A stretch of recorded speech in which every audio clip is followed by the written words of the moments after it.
In this video, I'm going to show you how you can restore metal parts of your car to factory fresh shiny condition like this with items you probably already have lying around the house.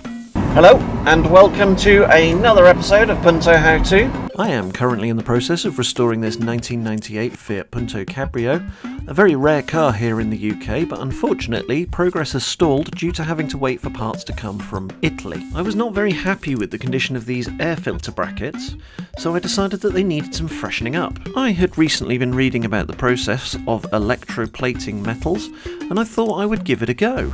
Electroplating isn't new and we've been doing it for generations. What caught my eye is that there was one form of electroplating that can be performed with materials that most people already have in their homes. For this, you're going to need some distilled white vinegar, like this. You will need an old phone charger or even just an old USB cable you don't mind sacrificing, some table salt and something made of nickel. There are many sources of nickel around the house, and if you live in the United States, you've obviously got the 5-cent coin, also called the nickel.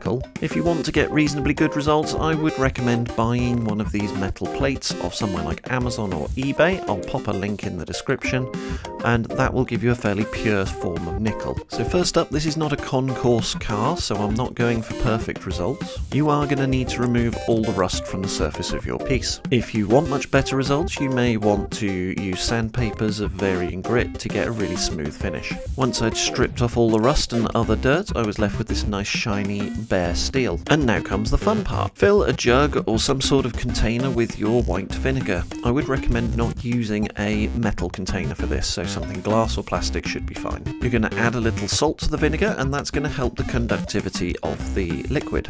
If you have stripped the wires off an old phone charger or a USB lead, then you're going to want the red and black leads for your connections, and ignore the other two. As I'm using nickel plate, I'm going to put my nickel plate on either side of this container full of our liquid, and I'm going to connect one lead to each of my two metal plates.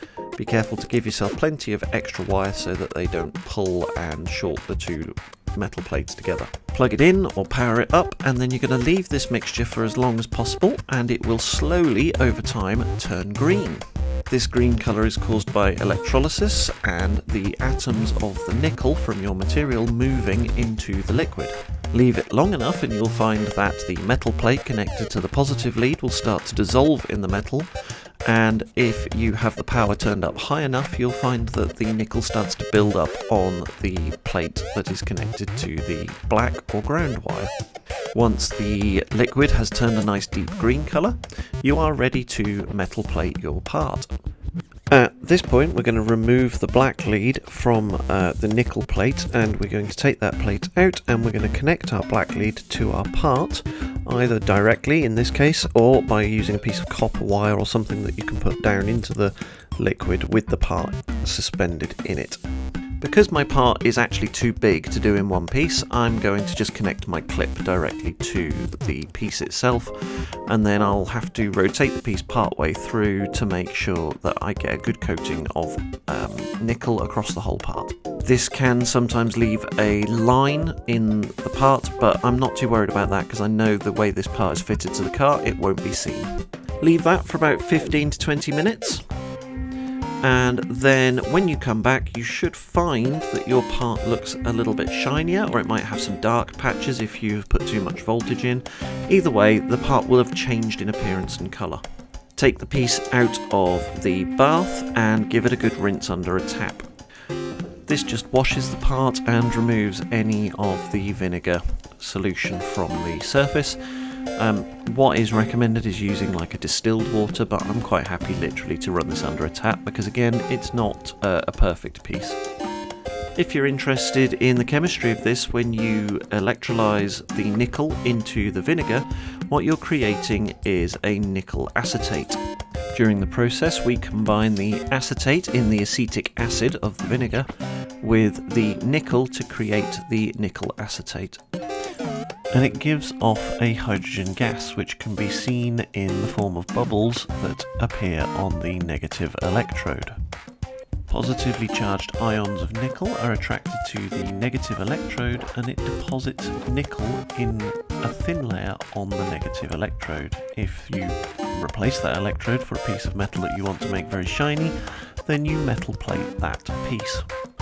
The final step is just to use some metal polish. I've just got some auto glim type metal polish here that I am just going to rub all over the surface and give it a good polish up to get the shine. And I'm really happy with that result. It's interesting to find out that nickel plating was used before chrome plating to get nice shiny bright materials like this. It only got replaced by chrome plating because nickel plating requires a little bit more maintenance in the form of polishing to keep it nice bright and shiny. Chrome doesn't tend to dull over time like nickel does. But that's perfectly fine for what I need, especially under the bonnet, and I also use the same process to plate these bolts and some other little bits and pieces of metal under the bonnet. I'm going to be using this process to restore a lot more parts as this project goes on. And that's it for this video. This is really just a little Easter bonus. It's not part of my normal videos, but I thought you'd be interested to watch and learn.